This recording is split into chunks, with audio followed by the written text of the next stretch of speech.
میری چیخ نکل گئی، آنکھوں سے آنسو بہنے لگے۔ لگتا تھا اس نے پوری قوت سے مجھے تھپڑ رسید کیا ہے۔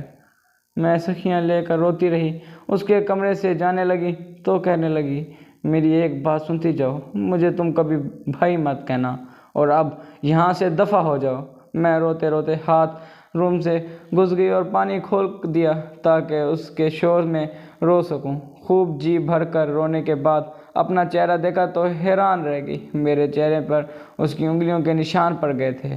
اس روز میں خالہ کے سامنے نہ گئی، اپنے کمرے میں جا کر منہ لپیٹ کر سوئی رہی۔ شام کو مجھے سعد نے آواز دی، نیا ایک کپ چائے بنا لو۔ بعد ناخواستہ مجھے اٹھنا پڑا۔ خالہ کے ڈر سے میں نے چائے بنائی تو وہ کچن میں خود ہی آ گیا اور کہنے لگا، پلیز معاف کر دو، لیکن آئندہ مجھے بھائی مت کہنا۔ اب ہر وقت مجھے سعد سے خوف آنے لگا تھا۔ میں اس کے سائے سے ڈرنے لگی، دن رات کڑھنے لگی، کافی کمزور ہو گئی۔ دل چاہتا تھا آئینہ نہ دیکھوں بلکہ اپنا چہرہ ہی بگاڑ لوں جس پر سعد کا تھپڑ پڑا تھا۔ خدا جانے میرے ساتھ کیا مسئلہ تھا۔ اب جب کہ وہ مجھے برا لگتا تھا لیکن میں اس کی کسی بات سے انکار بھی نہ کر سکتی تھی۔ وہ جو کہتا مان لیتی اور ویسے ہی اس کا ہر کام کرتی، لیکن اب میں پریشان رہنے لگی تھی۔ اس کے سامنے جانے سے کتراتی، وہ خود ہی میرے سامنے آ جاتا۔ اس روز وہ اپنے دوستوں کے ساتھ پکنک پر جا رہا تھا۔ خالہ نے مجھے آواز دی، بیٹی تم جا کر سعد کی تیاری کرا دو۔ میں اس کے کمرے میں گئی، وہ بیگ میں اپنے کپڑے رکھ رہا تھا۔ میں نے تیاری میں اس کی مدد کی، بہت جلدی میں تھا۔ کہنے لگا، کاش میرے بس میں ہوتا تو میں ضرور تم کو ساتھ لے جاتا۔ میں حیرت سے اس کی بات سن رہی تھی کہ مجھ پر حکم چلانے والا آج مجھے کیا کہہ رہا ہے۔ یہ تو وہ ہے جو مجھے سخت لہجے میں حکم دیتا ہے۔ اس وقت تو بڑا ہی پرسکون نظر آ رہا ہے۔ جب میرا دل دھڑک کر پاگل ہو جاتا اور میری حالت عجیب ہو جاتی جو میں بیان نہیں کر سکتی تھی۔ وہ مجھے اپنے اشاروں پر چلا رہا تھا اور میں اس کے کہے کے علاوہ کوئی کام بھی نہ کر سکتی تھی۔ انہی دنوں مجھے لینے کے لیے ابو آ گئے۔ میں خوش ہو گئی اور چلو سعد کے تحکم آمیز لہجے کے عذاب سے تو بچوں گی۔ امی بیمار تھیں، ان کو میری ضرورت تھی۔ گھر آتے ہی سارا کام میرے سر آ پڑا۔ پھر بھی خوش تھی کہ سعد کے بارے میں سوچنے کی فرصت نہ ہی ملے گی تو اچھا ہے۔ کچھ دن بعد امی ٹھیک ہو گئیں تو وہ پھر سے فرعون بن گئی۔ ابو نے ماں کا رویہ دیکھا تو مجھ پر خالہ کے پاس چھوڑ گئے۔ خالہ نے بتایا، جب سے تم گئی ہو سعد تب کا گھر سے نکلا ہوا ہے، دیر کو گھر آتا ہے، خدا جانے کدھر رہتا ہے۔ رات ہو گئی وہ گھر نہ آیا۔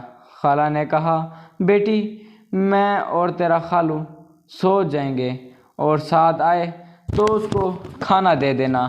یہ سن کر میری تو بھوک ہی اڑ گئی۔ جانے کیوں اب مجھے سعد سے زیادہ خوف آنے لگا تھا۔ خالہ اور خالو اپنے کمرے میں جا کر لیٹے ہوں گے کہ ہارن سنائی دیا۔ دل دھک دھک کرنے لگا۔ میں نے اچانک ایک فیصلہ کیا اور جا کر اپنے کمرے میں لیٹ گئی۔ سعد نے گیٹ بند کیا، وہ صحن میں آیا۔ اس نے مجھے آواز نہیں دی۔ کھانا گرم کیا، کھانا کھایا، پھر وہ میرے کمرے میں آیا۔ اس نے لحاف میرے اوپر ڈھانپ دیا۔ کمرے کی لائٹ جل رہی تھی۔ اس نے لائٹ بند کی اور اوپر کمرے میں چلا گیا۔ ان باتوں سے پہلی بار مجھے احساس ہوا کہ کسی کے اس کے دل میں رحم ہے، میرے لیے کوئی جگہ ہے اور وہ مجھے بھی انسان سمجھتا ہے۔ اس تمام رات مجھے نیند نہ آئی۔ صبح اٹھی تو دھوپ نکل آئی تھی۔ شرمندہ شرمندہ اٹھ کر بیٹھ گئی۔ صبح جانے کب ہو گئی۔ جلدی سے اٹھ کر منہ ہاتھ دھویا۔ نیچے کہ خالہ ناشتہ کام سمیٹ چکی تھیں اور میں چور بن کر کھڑی تھی۔ جا کر دیکھ، تیرے خالو کپڑے استری کرنے والے کو پریشان ہو رہے ہیں۔ جب میں خالو کے کمرے میں گئی تو حیران رہ گئی۔ خالو نے خود ہی کپڑے استری کر لیے تھے اور جوتے بھی خود پالش کر چکے تھے۔ میں نے ان سے معذرت کی اور تو وہ کہنے لگے، بیٹی کوئی بات نہیں، جو آج تمہاری آنکھ میں دیر سے کھلی تو کیا اس گھر کی نوکرانی ہو جو ہر ایک کام لازمی تم ہی کرو؟ ہم کو بھی اپنے کام خود کرنے چاہیے۔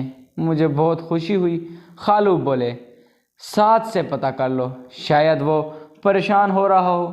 میں بھاگی سعد کے کمرے میں پہنچی، دیکھا جو شخص اٹھ کر پانی نہیں پیتا تھا آج وہ اپنے جوتے پالش کر رہا تھا۔ میں نے جلدی سے برش اور جوتا اس کے ہاتھ میں سے لیا، بولا، اتنی کیوں گھبرا رہی ہو؟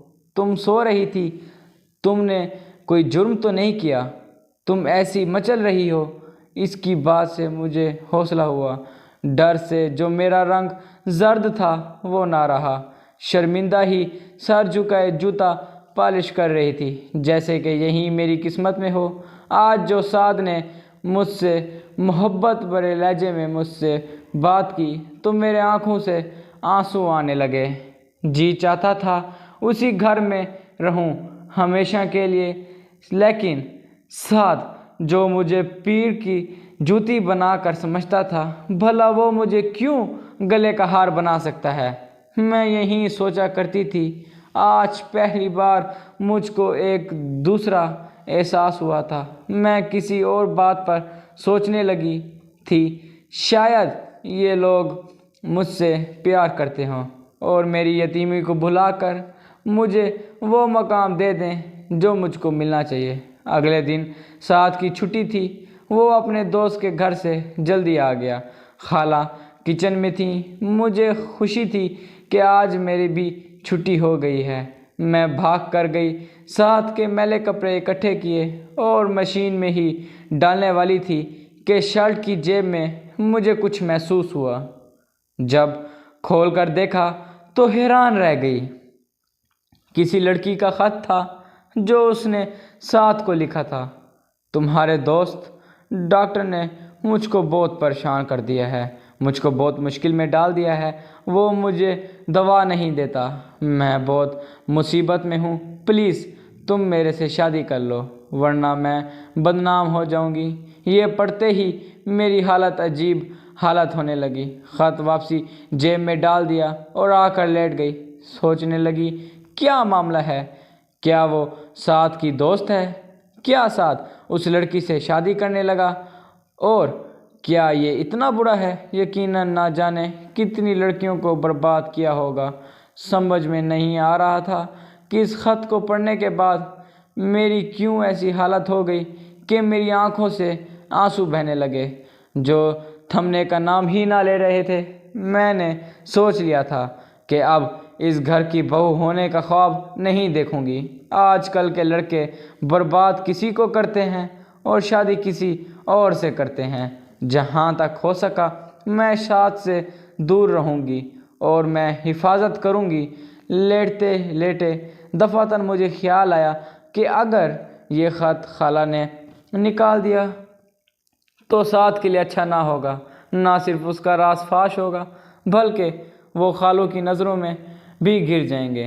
تبھی میں اٹھی۔ میں نے خط سعد کے میلے کرتے کی جیب سے نکال کر اپنے پاس رکھ لیا۔ خالہ میرے کمرے میں آئیں، دیکھا میں لیٹی ہوئی ہوں۔ وہ سمجھی طبیعت ٹھیک نہیں ہے، کیونکہ میں بلا وجہ لیٹی نہ تھی۔ وہ خود جا کر کپڑے دھونے والی تھی کہ سعد آ گیا۔ شاید اس کو خط یاد آ گیا تھا۔ اس نے جلدی اپنے میلے کپڑے دیکھے۔ خط اس کو نہ ملا۔ ماں سے پوچھنے کی اس نے جرأت نہ تھی، مگر وہ سمجھ گیا کہ خط ماں کے ہاتھ نہیں لگا، کیونکہ خالہ کے چہرے پر کسی قسم کے تاثرات نہ تھے۔ پھر وہ میرے کمرے میں آ گیا۔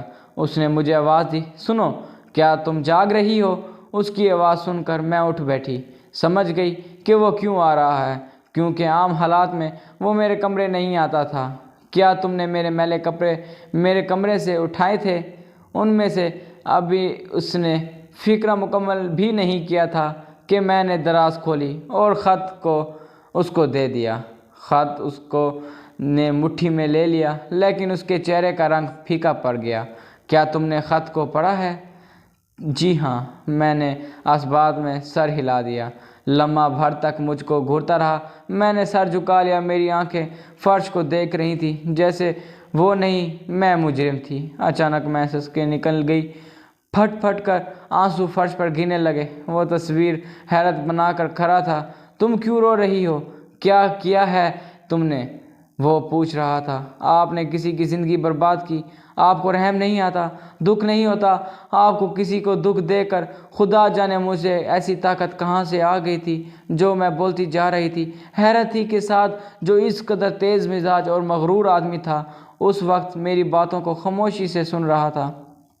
جب میں بول چکی تو اس نے کہا، تم کو کسی لڑکی سے اتنی ہمدردی کیوں ہے؟ تم نہیں جانتی کہ وہ اچھی لڑکی نہیں ہے، ورنہ میں ضرور اس سے شادی کر لیتا۔ بہرحال تم اس معاملے کو دبا دو اور کسی سے بھی یہ بات کا ذکر مت کرنا، سمجھے؟ یہ کہہ کر وہ میرے کمرے سے نکل گیا۔ اس کے بعد 2 دن تک میرے سامنے نہ آیا۔ انہی دنوں ابا جان آ گئے۔ وہ میرے خالہ سے میرے لیے کوئی فیصلہ کن بات کرنے آئے تھے۔ انہوں نے کہا، آپا تم جانتی ہو کہ ستیلی ماں اس کو گھر میں برداشت نہیں کر سکتی۔ زندگی کا بھروسہ نہیں، میں دل کا مریض ہوں، تم اس بارے میں سوچو، اس کی شادی کرنی ہے۔ خالہ اس کا مطلب سمجھ گئی، بولی، میں نے دل سے چاہتی ہوں اپنی محروم بہن کی نشانی کو ہمیشہ گلے سے لگا کر رکھوں، لیکن سعد کو لاپرواہ رہنا مشکل نظر آتا ہے۔ 2-4 بار اس مسئلے پر میں نے بھی اس سے بات کرنے کی کوشش کی ہے، ہر دفعہ ٹال مٹول کر جاتا ہے۔ تم کچھ دن ٹھہرو، میں راہ پر آ جائے گا، پھر اس بچی کو باہر دھکیلنے کی ضرورت نہیں رہے گی۔ سعد اس کے بعد کافی بدل گیا، ہر وقت گھر میں رہتا لیکن میرا سامنا نہ کرتا۔ جب میں کھانا لے کر کمرے میں جاتی وہ باہر نکل جاتا، میں جب بھی اندر جاتی تو باہر چلا جاتا۔ مجھ کو بار بار خیال آتا، کاش شاید یہ پہلے جیسا ہی رہتا۔ آخر ایسا کیا مسئلہ ہے کہ مجھ سے دور بھاگتا ہے؟ ابو بیمار ہو گئے تھے، مجھے بلوا بھیجا۔ خالو مجھ کو گھر چھوڑ کر آ گئے۔ امی نے جاتے ہی میری بری حالت کر دی، باتوں باتوں میں کلیجہ چیرنے کی لگیں۔ کم بخت بدھو کہیں کی سعد کو مائل نہ کر سکی۔ کاہی مٹی کی مادھو ہے تو، تجھ کو تیرے خالہ کے پاس اس لیے رکھا تھا کہ اس کا خیال تجھ کو پسند کرے۔ وہ دولت مند لوگ ہیں، ذرا تجھ کو کوئی بات ہو تو عیش کرتی، ہم تو تیری شادی نہیں کر سکتے، اتنے روپے کہاں ہیں ہمارے پاس۔ میں آنسو بہاتی، کہیں ابا نہ سن لے، وہ بیمار ہیں، ان کو اور صدمہ نہ ہو۔ انہیں کیا بتائیں کہ میں سعد سے شادی نہیں کرنا چاہتی، اس کو چیز کی ضرورت تھی، وہ اس کو مل گئی ہے تھی، مجھ سے شادی کر کے اس کو کیا ملے گا؟ ابو کی بیماری جان لیوا ثابت ہوئی، بدقسمتی سے وہ چل بسے، یہ سارا بھی ٹوٹ گیا، اتنا روئی کہ آسمان بھی رونے لگا۔ ابو کی وفات کے بعد 3 ماہ تک ستیلی ماں کے گھر رہی۔ ستیلی بہن بھائیوں کی خدمت کرتی رہی۔ ماں ان دنوں کافی غم زدہ تھی۔ ایک دن خالو اور خالہ گھر ماں سے ہم سے رشتہ لینے آئے۔ وہ خوش ہو گئی، وہ جیسے بھی تھیں، لیکن دل سے چاہتی تھی کہ میں اپنے گھر کی ہو جاؤں اور خالہ کی بہو بنوں۔ شاید انہوں نے سعد کو منا لیا اور وہ اب میری شادی اس سے کر رہے تھے۔ جس دن شادی تھی میں صبح سے بے ہوش ہو گئی۔ آج سگی ماں کے ساتھ ساتھ ابو بھی یاد آ رہے تھے۔ وہ ہوتے تو سر پر ہاتھ رکھ کر مجھے رخصت کرتے۔ شادی سے ہوئی، کوئی زیادہ اہتمام نہ ہوا، باراتی بھی کم تھے۔ یہ سعد کی مرضی تھی کہ شادی دھوم دھام سے نہ ہو، لیکن بارات بہت اچھی تھی، اتنی قیمتی اور خوبصورت کہ محلے کے عورتیں نے دیکھی کہ ان کی آنکھیں کھلی کی کھلی رہ گئیں۔ جب میں دلہن بن کر آنے میں دیکھا تو حیران رہ گئی۔ آج پتہ چلا کہ میں تو سعد سے بھی زیادہ خوبصورت تھی۔ کمرہ خوب سجا ہوا تھا۔ یہ وہی کمرہ تھا جس میں نوکرانیوں کی طرح صفائی اور جھاڑو کیا کرتی، اور اس کمرے میں ڈرتے ڈرتے قدم رکھا تھا۔ اچانک مجھے وہی خط یاد آیا اور رونے لگی۔ تب بھی دلہن نے کمرے میں قدم رکھا، میرا گھونگھٹ اٹھانے سے پہلے ہیرے کی انگوٹھی انگلی میں پہنانے اور کہنے لگا، تم میری جیون ساتھی ہی نہیں، میرا رازدار بھی ہو۔ خمسار بھی بننے لگی اور انہوں نے میرے آنسو پونچھے اور کہا، کئی لڑکیوں سے دیکھی مگر کیسی میں وہ بات نہیں جو تم میں۔ سبھی کو تم مٹی کا مادھو کہا کرتے تھے، آج کوئی میرے دل سے آج کوئی میرے دل سے پوچھے کہ اس مٹی کے مادوں میں دل سونے کا یہ کتنا جاندار اور کتنا قیمتی ہے، اس کے لبوں سے یہ بات سن کر شدہ رہ گی۔ یقیناً نہیں آ رہا تھا کہ جو اوپر بیزار تھے اندر کس قدر مجھ سے محبت کرتے تھے۔ کب نفرت ترک کر کے انہوں نے مجھ سے محبت کی کہ یہ معاملہ آج تک حل نہ ہو سکا۔ میں نے اپنی زندگی میں جتنے غم دیکھے اللہ نے سب بھلا دیے۔ میں نے دل سے ساتھ کی قدر کی، جس کو میں نے نہ چاہتے ہوئے بھی چاہا تھا وہ میرا اتنا قدردان تھا، یہ تو میرے وہم و گمان میں بھی نہ تھا۔